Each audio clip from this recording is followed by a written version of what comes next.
Amawulire ga Nkubakyeyo munnaffe eyeetugidde gy'asula kati nno oluvannyuma lw'abakuumaddembe oba abapoliisi omumugwako mu nnyumba nga yamaze dda okuba nga yetta.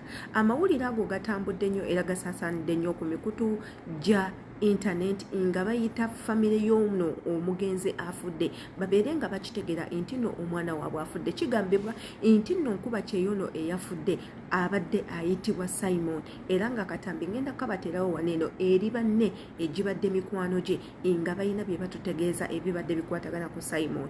Ensonga lwaki Simon ono yesse tennaba kumanyikwa wabula nga Nkubakyeyo banne bakitadde ku Bannayuganda bangi oba Nkubakyeyo bangi ababeera stressed eno gye bazze okukolera olw'ensonga ojja n'ebiruubirirwa byanjawulo n'otuuka eno gyozze gyolowooza nti ogenda tereeza obulamu ebintu ne bikusobera obulamu ne bugaana okutereera. Abalala nga bagamba nti n'ensonga yamuviiriddeko okwetta akoze ebbanga n'ebbanga wabula yagenze okukizuula nti ku bbanga lyonna ly'amaze ng'akola tayinawo kintu kyonna mu bulamu bwe abadde nga akolera bwereere. Ndowooza kyamuviiriddeko okugamba yabange enninda ki lwaki setta nenvaawo oba nvaawo ekikolwa ekikyamu. Yenze Sheila Adita gwe wenna ali mu kulaba vidiyo eno nkwebaza nnyo okola ekintu kya kabi nnyo ddala. Big up on yourself. Wabula ate woba gwe mulundi gwo ogusoose okulaba channel yange eno nkusaba togiyitako beeranga osubscribinga okwate ne kadako buli video yonna gye nteekayo ebeere nga ekutuukako ate era teweerabira kubeera nga okomentinga kiba kikola amakulu ku social media handles zange endala zonna kwendi nga nkozesa Sheila Adita page. Kati nno tuba twogera ku Facebook, TikTok, Instagram, teekako ne YouTube gonna amannya Sheila Adita page. Reach me out bw'obeera nga oneetaaga. Amawulire ga Simon gakankanyiza Abannayuganda bonna mu ggwanga erya Dubai abali mu kibuga ekya Dubai mu Abu Dhabi bonna bali mu kukankana baaguddemu entiisa ekyeyongobero ekyekango olwa mukwano gwabwe okubanga yeetuze ne yetta. Abapoliisi omulambo baagututte dda mu ggwanika okutandika ogukolako postmortem okumanya kyekituufu ekyasse omugenzi. Bandigamba nti yeetuze naye nga waliwo ekintu ekirala ekyamuse nze naawe. Katugendeko mu katambi tuwulirize omu ku abo abamanyi Simon ng'atubuulira obubaka buno ate era tubeere nga tukomawo. Wabula nga tetunnagendayo consider subscribing bw'oba obadde tunaba ku subscribing. Katugendeko ko mu katambi kaneno tukawulirize ate era tukomewo tukaweeko endowooza yaffe. Kitalo nnyo ddala. Ono omuvubuka babadde bamuyita Simon yajja okukola ku Kyeyo ng'era ggwe bwe wajja ku Kyeyo okukola naawe. Poliisi yamuguddeko nga yeetuze Abu Dhabi Mafraq era omulambo gw'obudde buno guli mu ggwanika. Baganda bange yenna amanyi omuntu ono kye yalinga vidiyo weetaagisa ssente nnyingi okumuzaayo e Uganda era tuli mu kusonda kulaba nga tumuzza e Uganda ne famire ye bambi ebeere ng'emufuna bamuziike bulungi.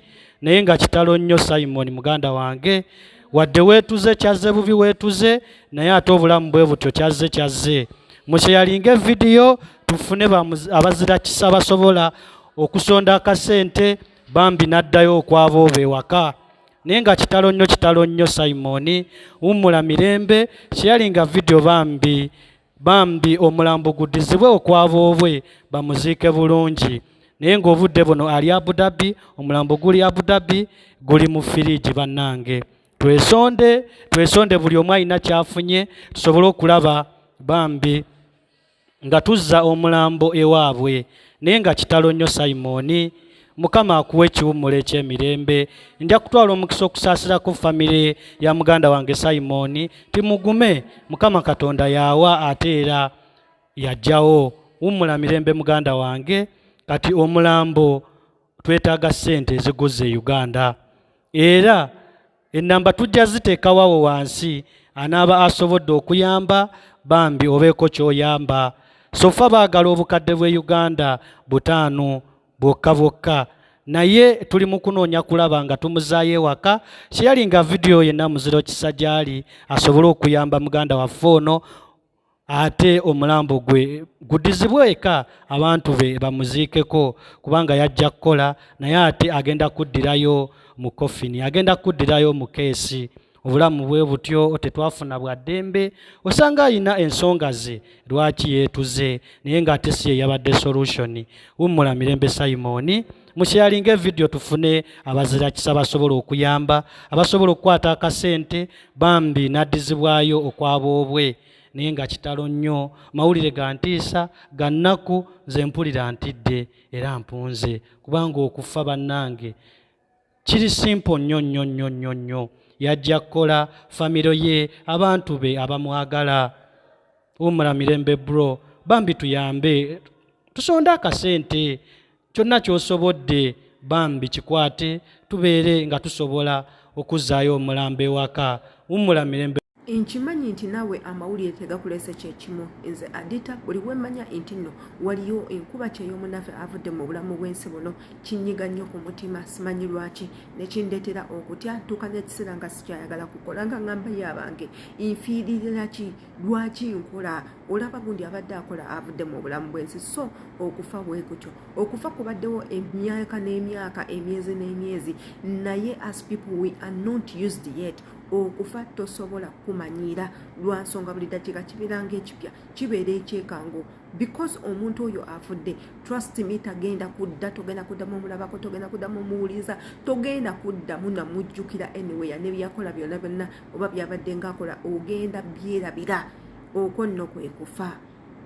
Naye nga kitalo nnyo, bambi kibi nnyo omulenzi omuto mu myaka egyo abadde n'ebirooto okubanga agenze tatuukiriza. Wano wensabira Mukama Katonda ne musaba anyambe nneme kufa nga situukiriza ebyo bye mpulira bye njagala ku nsi kuno eno. Tukolerera amasanyu, abantu bakola kuzimba ku mayumba, gulako ku mamotoka ga bbeeyi, kubeerako mu bulamu bweyagaza, banyumyemu ne famire yaabwe n'ebintu ebirala, kuzaala ku baana bye bintu bye njayaanira kuba nkimanyi ne bwe nnaaba nga sibikoze era mba ngenda kufa. Bwe nnaaba era mbikoze nja kufa, wabula bwe nnaaba mbikoze Katonda nannyamba nenfa nga maze obbikola.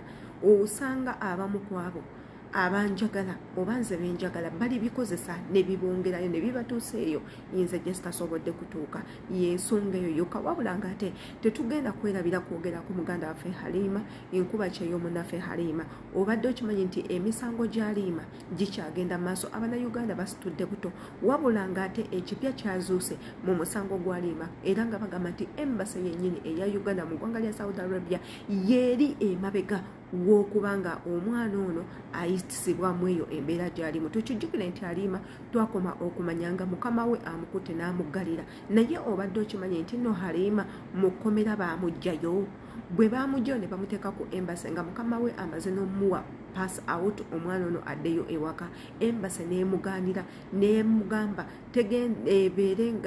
abeere nga naye aggulako ku mukama we omusango, bagutulemu gugende mu kooti, mukama we asobole omuyiririra. Kyekireetedde Halima okubanga essaawa zino tanabatuuka Uganda, wabula kankuleetereko obutambi bw'abamu ku Bannayuganda nga boogera ku eno ensonga era nga balaga si bamativu. Katugereko mu butambi bwa Bannayuganda ate era tukomewo.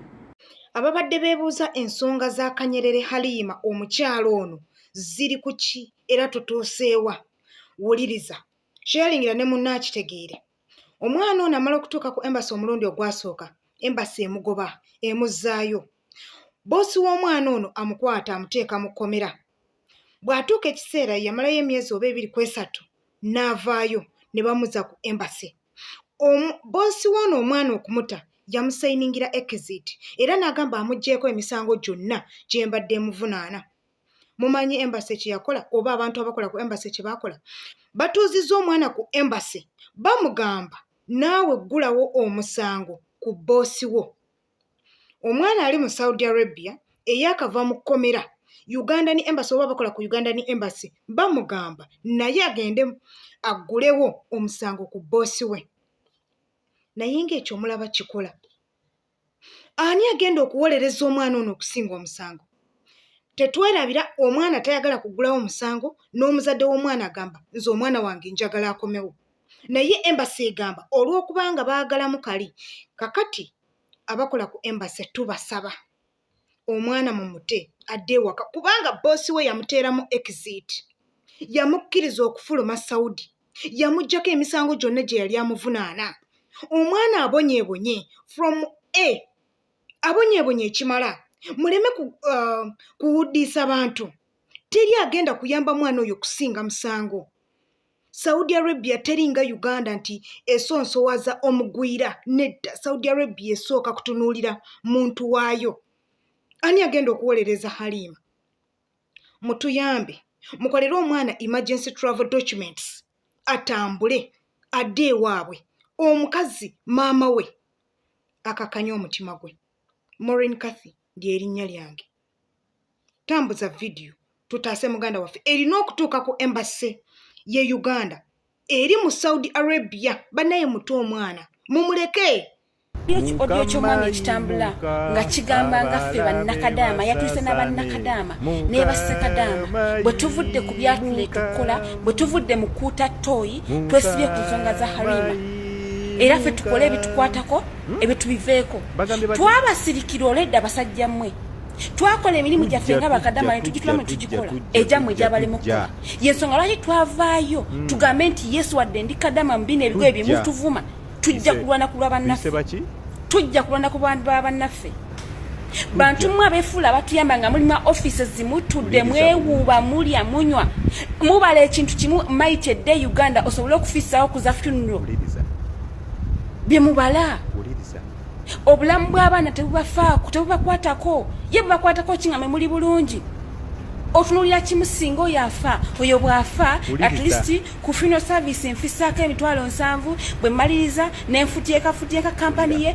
nempayo akakadde bwe mmaliriza bye mubala mutunuulira maiti zaffe kati oba tulowooza odiye yegamba nti tulowooleza mimwa emimwa gye twogera twakitegeera nti kwa mwaka ffe kati we wali eddembe lyaffe tujja kweyogerera tetulowooza na bwongo si kyekyo nga bwe mulowooza twakitegeera nti kamwaka ffe wali eddembe tujja kweyogerera Halima si ye munnayuganda yekka ayagala obwenkanya abannayuganda bali ku deportation bakaaba lwaki temubayamba abaana bali ku embase bakaaba lwaki temubayamba abaana bali mu biyumba bakaaba lwaki temubayamba abaana bali malwaliro bali bubi lwaki temuvayo ne mubayamba Halima mumbazaako kaki kemubala ku Halima yabagambye nti bannange saagala bwenkanya bwa kulopa mukama wange sina kyendoopa mumulemedde kubanga munonyayo mukwatirako at least ofuneyo emiliyoni 2 zemubala mwefula abayamba abantu kati bakadaama Yesu esawa twogere anti mugamba ntulina kuuta toyi ejammwe gyabalemu tukolera kati twavaayo tujja kuvaayo twogere anti mugamba afa ayogera afa natayogera naye afa tujja kuvaayo twogere Halima tumwetaga Uganda Halima yafuka kyakulabirako eri abantu bonna buli omwana oyo wabeereyo natafuna bwenkanya natalida waka omwana bagamba njagala kudda akakye njagala kyokka mukama wagamba simulinako buzibu mwe buzibu kiwe mulina ku Halima mumuleke omwana adde waka mwe mulowooza mukimu oyo maiti bwefayo maiti netuuka Uganda funeral service nga nfunaka 7 nga nfutyaka kampani ye nga njinimba ngenda giropa mateeka era singa oyo akomawo nga ensigo temuli nga ngenda mateeka bye mwagala mu bikooti bye mugenda muzunza sobola okuvaayo ne mutuulya bannayuganda bameka abazze Uganda nga bali mbuto naye nga tafunye bwenkanya baana bameka abazzeyo ne bazaala abaana nga n'abaana bawalabu naye nga tafunye bwenkanya Halima ye aliko kaki I just want to say hi to everyone who prayed for me and hi to everyone who loved me. I'm super okay and I'm just home. I'm home. They have surprised me with a party and I just can't wait to see it. I just can't wait to though they refuse me to post. Just hi.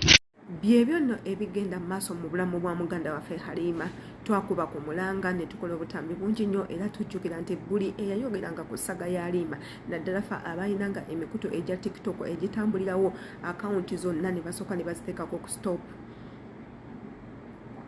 inga toyina katambi konna kosobola kukola Halima ne kabeerayo inga babujjayo ne bazi phrasing accounts ne bwoyogera ebyenkanawo nga video tezitambula ebbanga nno liyiseewo muganda waffe ono ng'akyaganiddeyo mu ggwanga erya Saudi Arabia taganiddeyo nti olw'okuba akyayagalayo wabula abanene abatukutwala mu ggwanga lino erya Saudi Arabia nga Bannayuganda banaffe be baleetedde omwana ono okutuula. Bazadde baalima baakaaba ne bakaaba omuli maama we baganda be ne babakola obutambi bungi nnyo nga basaba babeere nga bayambibwa omwana ono akomewo ewaka. Bwe biba ebintu bigaanyi akomewo ewaka balitandika buto, wabula ate mwe muli Nkubakyeyo bannaffe abaavaayo abalina ku ddoboozi ne babeera nga bawandiikira embase obubaka eya Uganda nga bava kakasa nti omwana temumuzza mumuwe omulimu omulala Omuwarabu aleme kubeera nga afiirwa. Naye jjukira omwana ono eno gye yajja okukola mukama we yali amufudde puppet. We tugamba puppet kyeki ekintu ky'okuzanyisa w'oyagalira. Tulaba obutambi bungi nnyo, mukama we yalinga amukwata obutambi omwana ono nga tayagala. Obutambi obwo mukama we n'abeera nga abutunda ku social media, mukama we n'aba nga afunamu ssente. Naye jjukira yadde nga yafunangamu ssente, Alima teyafunangako, baamuwanga musaala gwe gwe yali akolerera. Ate on top of that n'embeera teyali nnungi. Alima we yawulira nga ebintu binene byonna byonna abikooye kankwate ekkubo eŋŋende. Kati nno ekyanyiza Omuwarabu n'abeera nga agenda ku poliisi, n'abeera nga aggulawo omusango nti Alima ono yadduka ewuwe engabye eby'obugagga omuli gold necklace za gold, pins eza gold, eby'omunviiri ebya gold, abbi amasimu n'ebintu ebirala ne ssente enkalu. Era Omuwarabu ono n'abeera nga ateekako miliyoni 2 okubanga bamukwatira Halima ono. Munnange ekyembe Halima yagenda gye yaddukira mu mikwano gye, bwe yamala n'agenda ku embase ng'asuubira obuyambi. Embase bwetyo n'emukwata n'emuwaayo ew'Omuwarabu. Omwana ono n'abeera mu kkomera. Bwe yavaayo mu kkomera n'akomawo ku embase nga mukama we Bannayuganda bamutadde ku kakaliriro, bamukaliridde, bamuvuma buli dakiika obutambi buyitingana. Abaana bakoza ze vidiyo, Abawarabu bali kuli banyombedde kuli beerangidde ne batuuka n'obagamba nti muli bati mumutta abaana baffe. Omusajja ono bambi n'abeera nga awa omwana ono paasi abeere nga addayo ewaka, wabula embase n'egaanira omwana ono ng'emugamba togenda waka, wabula tusobola osolvinga ensonga zino nawe n'oggulako ku mukama wo omusango n'oba ng'ofunamu ssente. Kye tutamanyi kyakoze kitya. Kati Abannayuganda babikooye, babagamba lwaki temuta omwana n'addayo ewaka, ebintu byonna byonna we bibanga byaggwa ate nga mukama we yakkiriza agende. Yenze Sheila Adita, obutambi buno eno obulowoozaako ki nga gwe ali mu bulaba? Kammanye endowooza yo n'entegeerayo ku butambi buno bwenkoze, naki ekirina okukolebwa? Jjukira nabagamba comments zammwe tuziyigamu nnyo kubanga za makulu nnyo gye tuli, wabula ate nsangayo ku Instagram page yange n'emikutu gyonna gyonna egisigadde nga nkosa Sheila Adita page. Embagala nnyo, mukama we nti musinga okwagala.